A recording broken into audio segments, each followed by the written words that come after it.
On August 20th, 1966, a boy was flying a kite on a hill in Brazil. The kite drifted into the brush near the top, and when he went to chase it, he found two dead men lying side by side in the grass. They were dressed in neat suits. There was not a single wound on either of them, no blood, no sign of a struggle, and over each man's eyes was a mask cut from a sheet of solid lead. This is one of the strangest unsolved deaths of the 20th century, and 60 years later, nobody has been able to explain it. The two men were not strangers, and they were not drifters. They were friends, and they were professionals. Miguel José Viana was 34 years old. Manuel Pereira da Cruz was 32. Both were married. Both were electronics technicians who repaired radios and televisions in a town called Campos, about 250 kilometers away. The people who knew them all said the same thing. These were serious, sober, careful men. They did not drink. They did not take risks.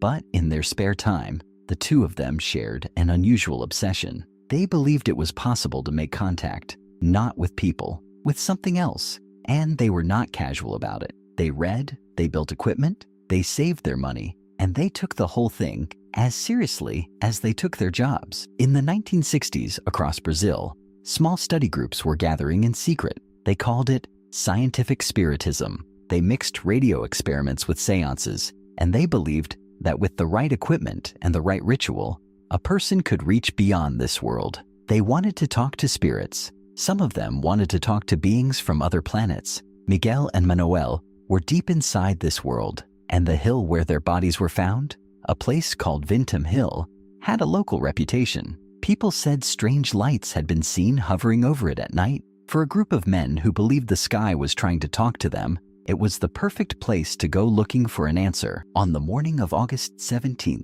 3 days before the boy found them, Miguel and Manuel boarded a bus. They told their families they were traveling to buy electronic parts and maybe a used car. They carried a large amount of cash to pay for it. They rode the bus for hours, all the way to a city called Niterói, and they arrived in the early afternoon. And then the two careful, sober technicians started doing things that made no sense. Their first stop was a shop where they bought two matching waterproof raincoats. The sky that day was completely clear, not a cloud in it. So why would two men on a hot, dry afternoon spend their money on raincoats? Before climbing a hill at about 3:15 in the afternoon, they walked into a small bar. They ordered one thing, a bottle of mineral water, very cold. The waitress who served them, a woman named Maria, would later tell the police something that stuck with everyone who heard it. Miguel, she said, seemed nervous, on edge, and the whole time they sat there, he kept looking at his watch,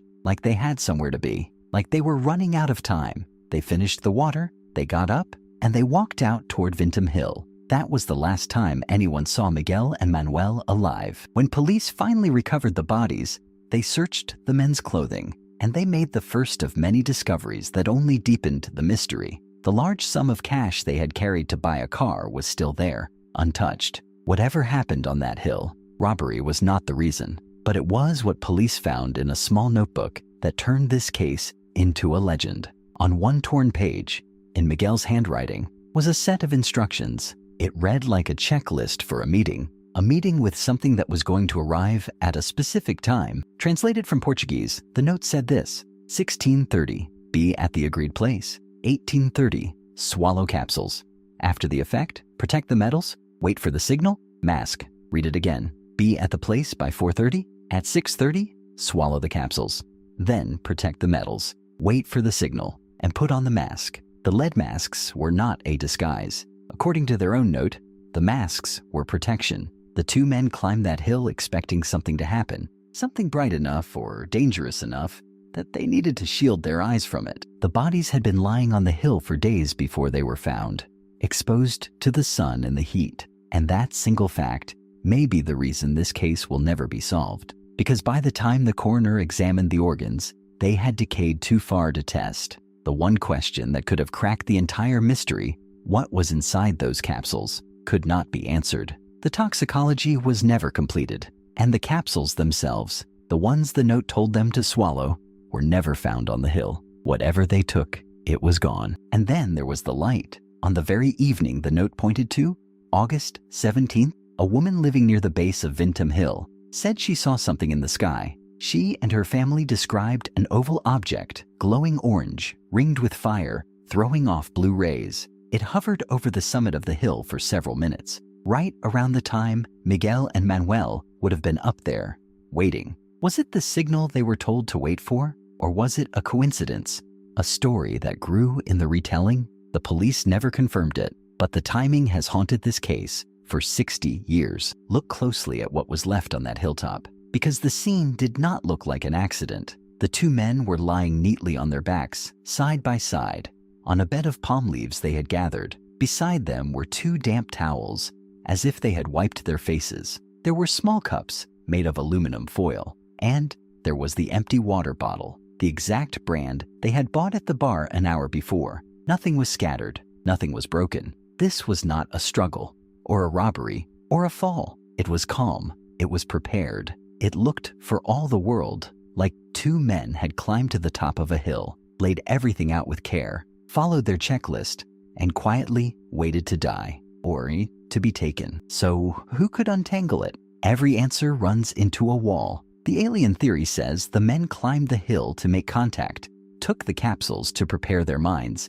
and put on the lead masks to survive the blinding light of whatever came. Poetic, but unprovable. The poisoning theory says the capsules were simply a drug that killed them both, an experiment gone wrong. Reasonable, but the capsules were never found to test. And then there are the details that fit no theory at all. A stranger's handkerchief was found at the scene, marked with the initials AMS, initials that matched neither man, and a few witnesses claimed they had seen a third person near the hill that day. To understand why two sensible men would do this, you have to understand what they believed. In 1960s, Brazil, thousands of people were joining spiritist circles, convinced that the barrier between our world and the next was thin and that it could be crossed. Miguel and Manuel were not fools chasing a fantasy. In their minds, this was science. They believed the capsules would prepare their bodies. They believed the masks would protect them. They believed that if they followed the instructions exactly, at the exact time,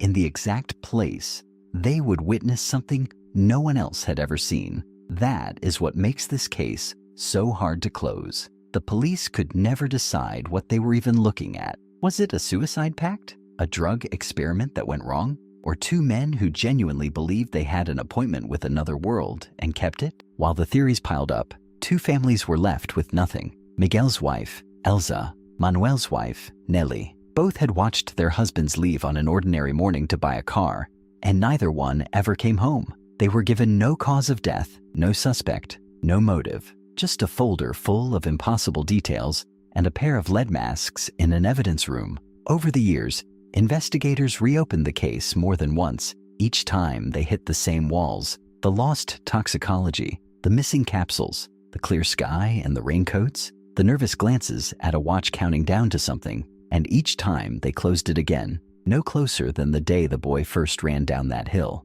The lead masks case has now outlived nearly everyone connected to it, and it is still officially unexplained. Over the years, the lead masks case became a magnet. UFO researchers arrived, certain it was proof of contact, and pointed to the note, the masks, and the orange light in the sky. Skeptics arrived just as certain and argued it was a spiritist ritual that ended in accidental poisoning, nothing more. True crime writers picked over the third man and the stranger's handkerchief, convinced it was murder. Each group looked at the exact same facts, and each group walked away with a completely different answer. And that, in the end, is the strange power of this case. It gives you just enough to build any theory you want, and never quite enough to prove a single one. The masks are still real, the note is still real, and the answer is still gone. 60 years have passed. The case file remains open, and the cause of death remains exactly what it was on day 1,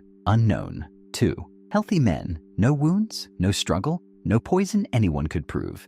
Dead, side by side on a hilltop. We know they went there on purpose. We know they followed a plan they wrote down themselves. We know they swallowed something and put lead over their eyes and waited for a signal. What we do not know, what we may never know, is what they were waiting for. Not the police, not the coroners, not the believers, and not the skeptics. In 60 years, Nobody who has ever looked at this case has been able to say for certain, and whether on that clear evening in August, on top of Vinton Hill, something finally came down out of the sky to meet them is a question the two men in the lead masks took with them.